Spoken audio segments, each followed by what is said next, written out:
బాక్టి news. Palnadu జిల్లా అచ్చంపేట మండలం కోనూరులో విషాదం జరిగింది. కృష్ణా నదిలో బోటులోంచి జారిపడి నలుగురు గల్లంతయ్యారు. గల్లంతైన నలుగురి మృతదేహాలను వెలికితీశారు.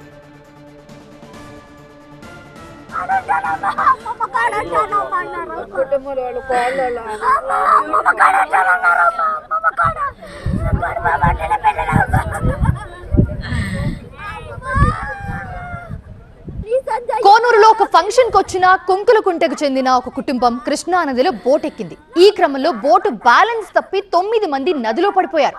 వీరిలో 5 క్షేమంగా బయటపడగా నలుగురు మృతి చెందారు. దీంతో స్థానికంగా విషాదం నెలకొంది.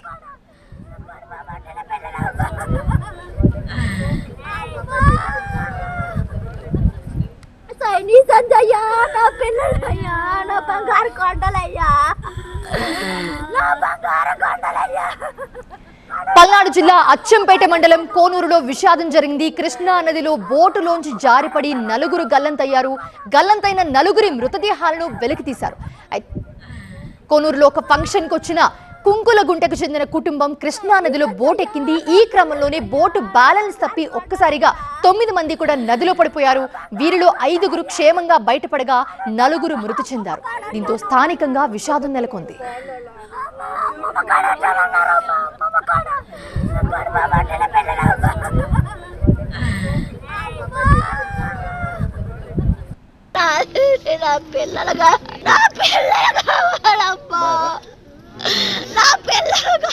ఇక్కడికి ఎంతమంది వచ్చారమ్మా మీరు?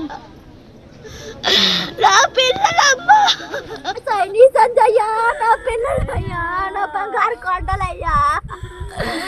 మేము మొత్తం 14 మంది వచ్చాం. కారులో 2 కార్లు వేసుకొని ఇక్కడ నుంచి ఇంటికాడ నుంచి 2 కార్లు వేసుకొని వచ్చాం.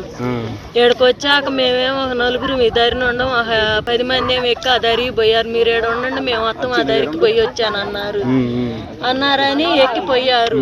పోయాక ఆ దారికి పోయారు. దారి దాకా బాగానే పోయారు. ఆడ పోయాక ఇక పడవ తిరగబడి వాళ్ళు అరుతున్నారు, కేకలేస్తున్నారు. ఇంకా ఆడ పడంగులోనే దానిలో మా ఆయన కూడా ఉండ. మా ఆయన ఏం చేసిండంటే గబగబ కానొచ్చిన వాళ్ళు మట్టుకు ఒక 5 లాగి కొట్టినేసిండు. ఈ 5 లాగి కొట్టినేసి వాళ్ళకి ఈ 4 గాని రాకుండా పోయారు. ఈ 4 గాని రాకుండా పోయాలకు మేము ఈ ధైర్యం ఉండోళ్ళం, ఇటు ఆడవాళ్ళ ఇదంతా తిరిగి ఉసుకులు పడవ చేత అయిన వాళ్ళ కోసం ఉరుకులు పెట్టి చూసాం.